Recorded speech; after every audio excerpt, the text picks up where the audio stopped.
কাশফুল দেখে না, বারবার দেখো না কিন্তু। এই দেখো কাশফুলটা কি করে রাখছে, দেখো এই দেখো কাশফুল, এই দেখো কাশফুল। আমি রঙও দেখে দেবো পরে, হ্যাঁ, কিন্তু আগে কাশফুলটা কী করে রাখতে হয় সেটা প্রথমে দেখো। যদি কারো বুঝতে অসুবিধা হয় বলবে আমাকে, একদম ইজি, মানে তোমাদের জন্য একদম সোজা করে দেখিয়ে দিচ্ছি একদম, যাতে কোনো বুঝতে অসুবিধা না হয় তোমাদের। দেখো এই দেখো, সবাই বুঝতে পারলে বলবে, জিজ্ঞাসা করবে বুঝতে পেরেছিটা, কিন্তু হ্যাঁ আমি কিন্তু আর দেখাবো না, বলে দিলাম। এই যে কী করে করতে হয় দেখে নাও। এই যে পরিষ্কার পরিচ্ছন্ন করে ড্রয়িংটা করবে।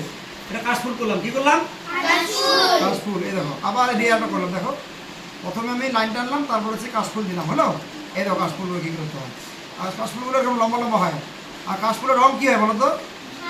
সাদা। সবাই যেন কাশফুলের রঙ সাদা। আচ্ছা, কাশফুলের পাতাগুলো যেন কীরকম হয়? গোল গোল হয়, লম্বা লম্বা পাতলা পাতলা হয়, হয় কি না?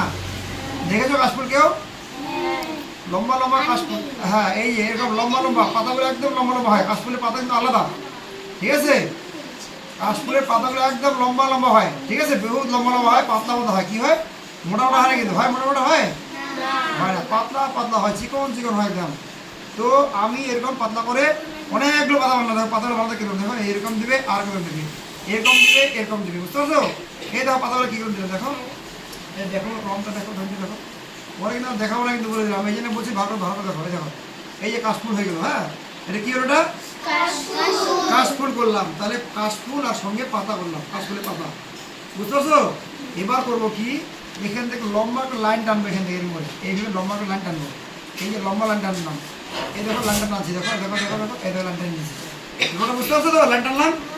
আচ্ছা, লাইন টানলাম। এবার কাশফুল হওয়ার সময় আকাশের মধ্যে কি দেখা যায় বলতো?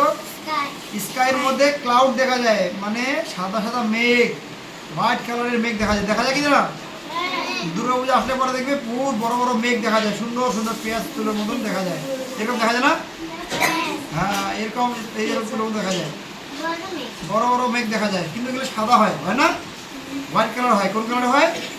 হোয়াইট কালার হয়। কিন্তু দুর্গা পূজা আসে আশ্বিন মাসে, সে কারণে এই ধরনের প্রাকৃতিক দৃশ্য দেখা যায়। আর কি হয় জানো? কি ফুল ফোটে? আর ফুটে হচ্ছে পদ্ম ফুল। পদ্ম ফুল লাগে না আমাদের? পদ্ম ফুলের 108টা পদ্ম ফুলের কড়ি লাগে না দুর্গাপুজোর সময়? এগুলো কিন্তু খুব হয় দুর্গাপুজোর সময়, দেখা যায় পুকুর পুকুর পারে, এর পারে, হ্যাঁ, গ্রামে যাদের বাড়ি তখন দেখবে এই পুকুর ফুটতে থাকে, ঠিক না? তাহলে দুর্গাপূজায় এইসব জিনিসগুলো দেখা যায়, দেখা যায় না? তাহলে এই হলো আমাদের ছবি। এগুলো যে করি, মানে পদ্ম ফুলটা পুরো ফোটে নাই, জাস্ট কি হলো, এটা একটা করি, মানে পদ্ম ফুলের করি এটা, ঠিক আছে? তাহলে এইটা আমি আঁকলাম, এই যে এই যে এই যে, হলো। তাহলে এটা হলো একটা নদী। পিছন দিকে দেখো, পিছন দিকটাতে কি হবে? নদী হলো। সামনের দিকটা কি হলো? ঘাস। আর এটা পদ্ম, এটা হচ্ছে ফুল। আর এটা হচ্ছে আকাশ। এখানে নীল, এখানে হোয়াইট। আর এই পদ্ম ফুলের এই কালারটা হোয়াইটে থাকবে। আর এটা কি হবে বলো তো? গোলাপি কালার, এটা গ্রিন কালার, পাতাটা গ্রিন কালার। বুঝতে পেরেছো? বাস, তাই এবার চলো শুরু করে যাও।